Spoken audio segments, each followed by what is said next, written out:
Welcome to the Science of CX podcast. My name is Steve Pappas, a former serial entrepreneur turned CX obsessed expert. And each week we bring you an inspiring message and insight into how customer experience can catapult your business to soar, grow, and accelerate beyond what you thought was possible. We seek out experts to interview and help you on your journey to CX in the science of CX.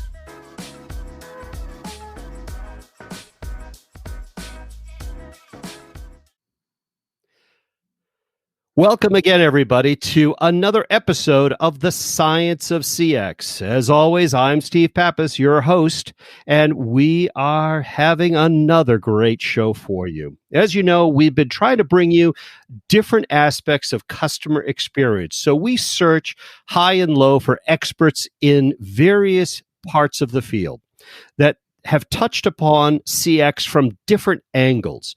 And today we have a guest with us, Steve Salisbury. And I'm going to have quite a few questions for Steve because he's got a wealth of experience in many aspects of CX. And we'll try to get him to share with us some of the things that have allowed him to help his clients over the years too. So Steve, welcome to the show today. Steve, great to be with you. And thanks for having me on.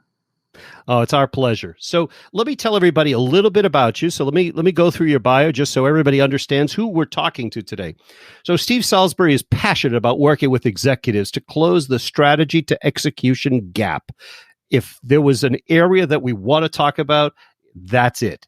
For dozens of major clients, he evaluates interpersonal, organizational, and process elements to eliminate cross-functional dysfunction and builds teams to create a leadership culture to drive all types of change. Steve has worked with some of the world's most recognizable brands and enterprises to set change in motion by creating capacity, galvanizing leaders, and driving accountability to institutionalize the entire transformation.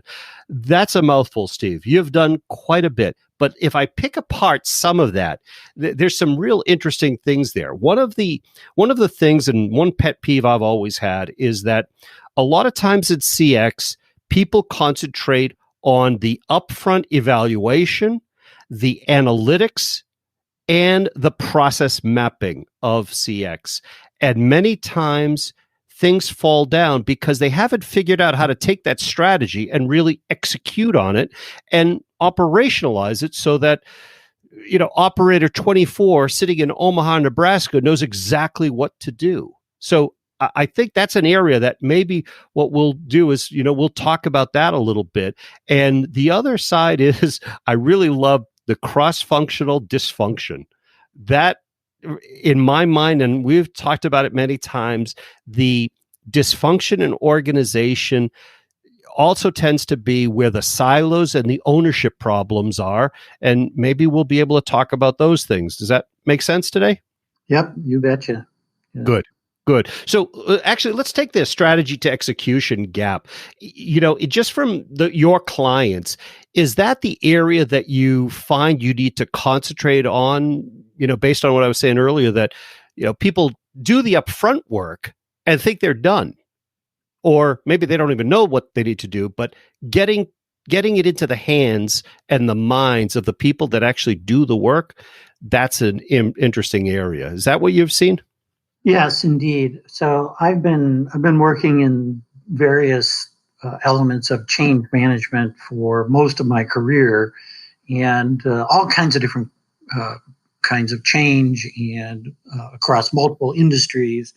And there seems to be this common denominator, and that is a couple of elements. One, many leadership teams just aren't ready to do what needs to be done to lead change effectively.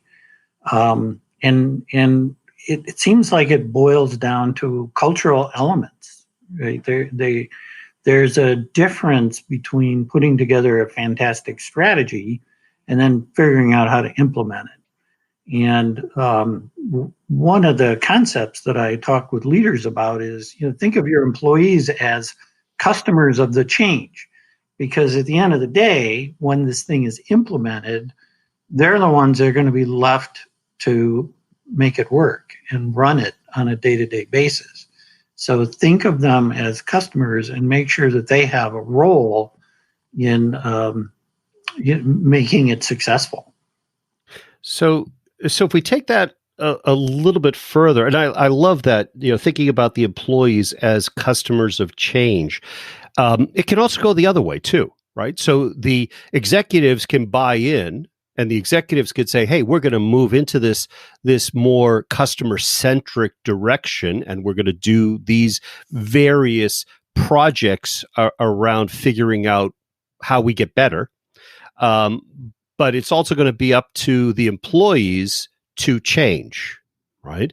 Or not, right? I mean, I've had it in many clients along the way where the employees, and I don't know if you've ever read the book Sabotage in America, but many times it's the employees up to middle management that could stand in the way of change. So how much of that is culture? How much of it is organizational development, redevelopment, retraining? I mean, what are the things that you recommend to your clients to make the employees as customers of change part of the solution? Well, you touched on one thing there that always triggers the thought about resistance. And so oftentimes we'll run into resistance when we're trying to implement change, resistance on the part of employees. And sometimes leaders look at that through jaundiced eyes and say, oh my gosh, we're going to have to deal with so-and-so or such and such a group because they don't want to do this, and woe is me. But, I like to flip that. And I like to say resistance is actually good. Because it gives you an opportunity to engage with the resistors to understand what their concerns are. And, sometimes they might just be whining, but in my experience, more times than not, they actually have some really good points to surface. And, good leaders take those in, they understand what they are, and they incorporate them somehow in the change program. One example that I had was we were implementing a major transformation in an organization, and there was a group that was extremely resistant. We went to them to get their buy-in because we needed them to be a part of this. And after a couple of runs at it, we basically took away a list of concerns and we incorporated the relevant ones into the project plan. And ultimately, we got their buy-in, and they were involved in the project and helped make it successful. So I think the bottom line is embrace it, listen to the resistance, understand what the underlying concerns are, and then act on it, incorporate it in the plan, and execute accordingly. Yeah, that makes perfect sense. So I guess the moral to the story is also seek out the silent ones. Those are the ones to worry about. Right. A good point. Active resistors are easy because they're visible, but the silent ones, you don't know. So good point. Right. Okay. So, well, actually, maybe, if you could tell us a little bit about how you got here, right? Let's understand better how you got to CX. As I ask a lot of our guests, everybody comes to CX, to this level of expertise that you've got from a different path. I've come to it from a much different path than you, I'm sure. But the interesting part is we get to it as part of a sum of all of our experience.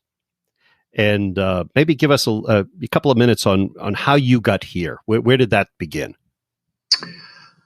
Sure. Well, in my corporate career, it really started. So I was at Whirlpool for many years, and I had the opportunity in the early '80s to help the Whirlpool Cool line, which is what it was called back in those days, help them figure out how to expand their services. And at the time, there were 12 consultants on the Whirlpool Cool line. Today, there are hundreds. But this was like the first time anybody did a study on what the Cool line needed to do from a customer service perspective to improve sort of the visibility and the performance, while at the same time justifying the need to make it larger. And that was kind of my first entry into customer experience from a corporate perspective. Through the years, I ultimately moved into IT, and for bulk of my career at Whirlpool, that's where I was. But I was never considered a technologist, right? I was always on the business facing side of information technology, and over time, my business partners, people in the actual line of business organization, they came to love me because I wasn't like the sort of stereotypical traditional IT guy back in the 80s and 90s that said no to everything. I was, I helped them figure out what it was they needed and put it in terms to make sense so that we could obtain the funding we needed to get it done. And I had various iterations of that role through a bulk of my midlife career, if you will. And so I always sort of had this customer focus, even as an IT leader, to help the business be successful in figuring out what they needed and then adopting the technology that they had. Interesting. You talk about changed earlier too, and I guess to transform any organization, change is one of the necessary parts of it. But what do you find is the impetus for change? What begins the folks in an organization, whether they be your clients or in your past? What's the impetus for change? How do they recognize they need to change, and maybe what creates the bleeding head wound for them to pick up the phone and call you? Yeah, that's a great question, and there's probably as many answers to that as there are Sure. People that I've worked with. But I think, it kind of goes back to closing the strategy to execution gap, right? There's something in the strategy, in their business strategy, that says, hey, we need to do something different, better, more, whether that be technology, culture, organizational change, whatever. And to be candid, what I've found is that really humble, smart leaders, they're going to be the first to recognize, what, I think we might need some help here. And, let's find somebody who can kind of help us navigate that, closing that gap, and really understand the people implications, the cultural implications, to help us drive towards success. Yeah, that's it makes perfect sense what you're saying. I think they get it. There may be times where it's a competitive issue. It could be competitive pressures. It could be metric-based pressures, or it just could be internal that you recognize something's not right. It's really bad when it's the consumer that recognizes something's not right, because that means that it has gotten all the way to the external facing level where the consumers feel that the brand is moving in a direction that maybe they don't necessarily want to sign on for. So I think that, it's an interesting point there too. I'm going to have to take a quick break. So stay with us, Steve. We'll be back shortly. So we need a message from our sponsor. Panviva has 25 years of empowering customer service, and we have deep expertise in how people actually use information, from our roots in learning and performance. We offer accurate, consistent information on demand to every channel. most relevant knowledge at your people's exact moment of need, integrated, streamlined internal processes, systems that deliver memorable and remarkable customer experiences that boost customer attention and loyalty every time, and knowledge that extends across your entire digital landscape. To learn more, visit Panviva at www.panviva.com. And we're back talking to Steve Salisbury. So, Steve, maybe we can touch a little bit about ways that you can help through your expertise, ways that you've helped organizations succeed more. I know we talked about strategy to closing the strategy to execution gap, but what are the things that you generally go in and talk to the business about?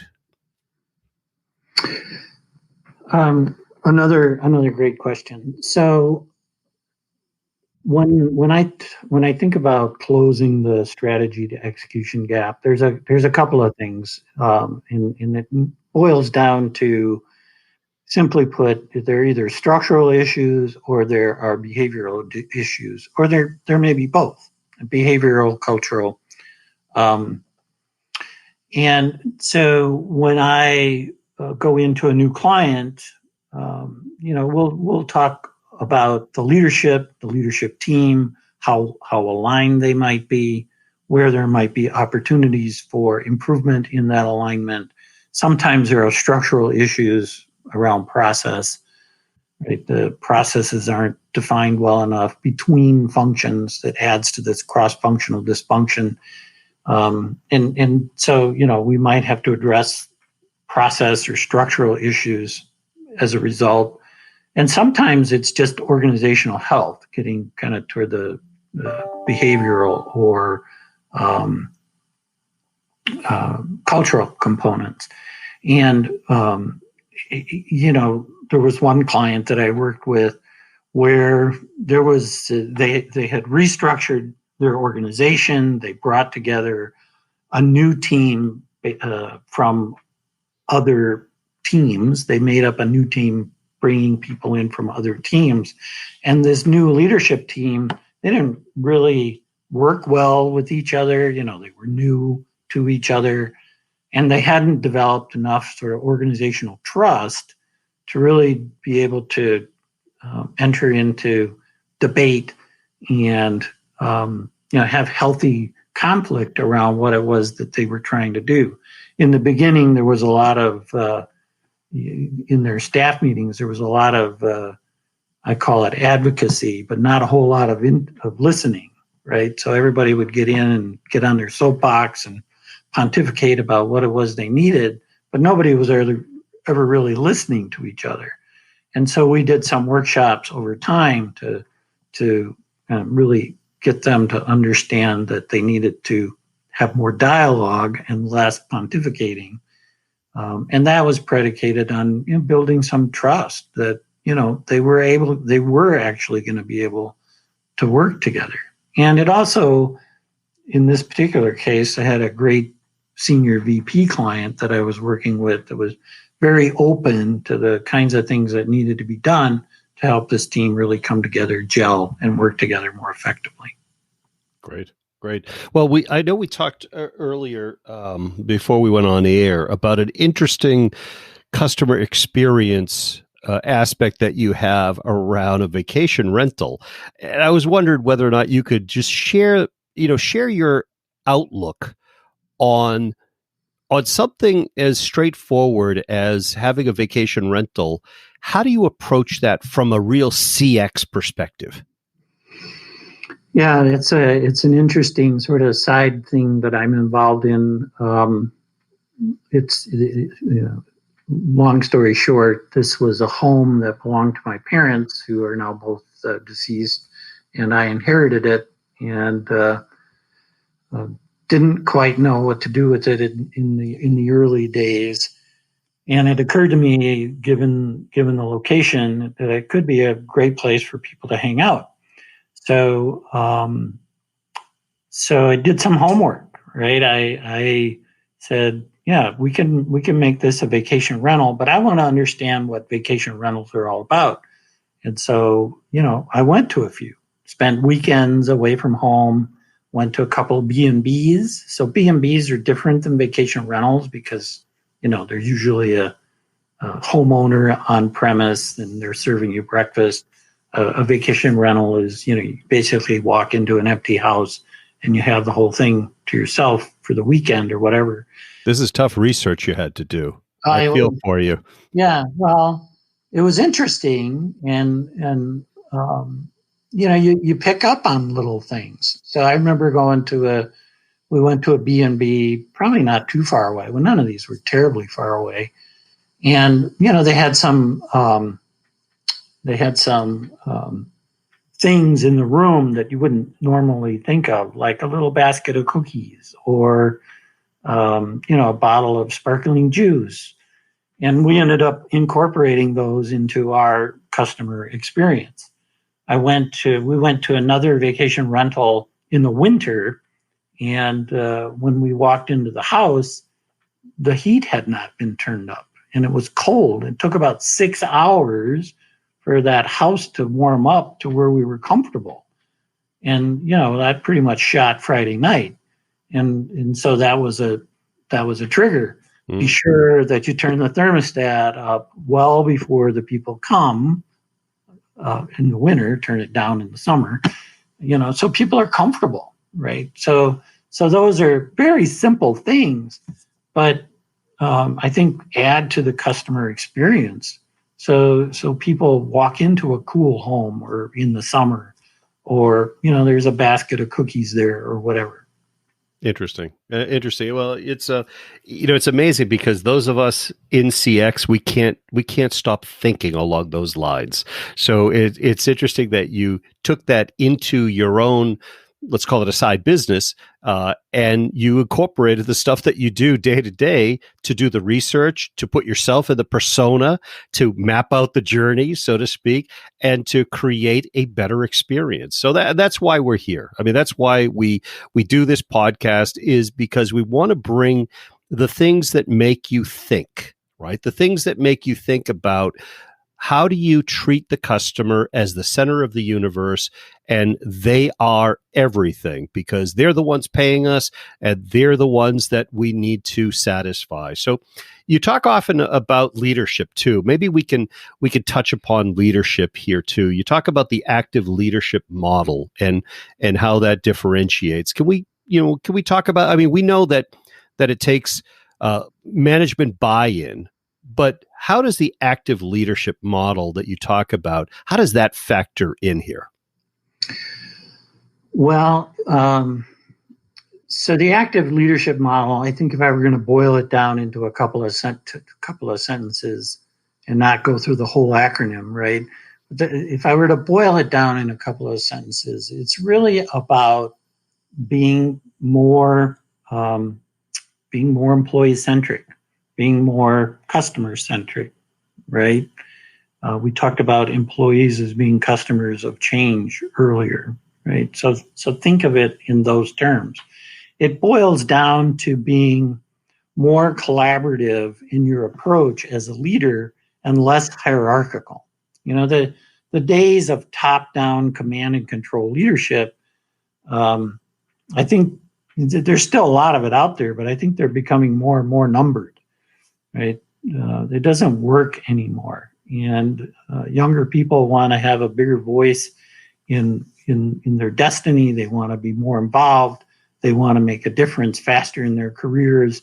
And, the old top-down isn't going to work. So be more collaborative, be more facilitative, become more of a coach, really, and drive that behavior down through your leadership team, so that employees can engage at higher levels, be more productive sooner, and really help you become more innovative, which all boils down to a greater customer experience.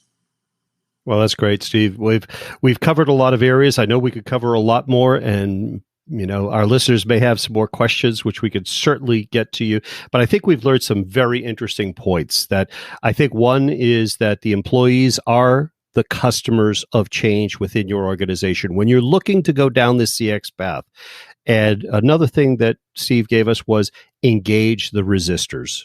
Right. When you are making change within your organization, engaging the resistors will help you get there further and faster. And then, of course, let's look at the active leadership model and bring the cultural change necessary to move things at these levels. So maybe I could tell, if you don't mind, Steve, I'll tell people how they could get more in touch with you. I'd encourage people to sign up for Steve's weekly newsletter at Steve Salisbury Consulting. So Steve, last name Salisbury, SALISBURY, consulting.com. And at the same time, while you're there, take a look at Steve's new ebook called Activate, Profitable Strategy Execution. And that's also a link from his website too. Steve, I've learned a lot, and I really appreciate you taking the time to stop by and join us today, and wish you the very best. Thank you very much, Steve. Well, thank you, Steve. I've enjoyed being with you today. This has been great. Once again, you're on the Science of CX. We've got another episode of the can. And to everyone, please stay safe, stay healthy out there. Until next time, take care. You've been listening to the Science of CX. My name is Steve Pappas. I really hope you've enjoyed this episode. And if you have, the highest compliment that you can give us is to subscribe, rate, and review the Science of CX. Thanks, and we'll see you in the next episode.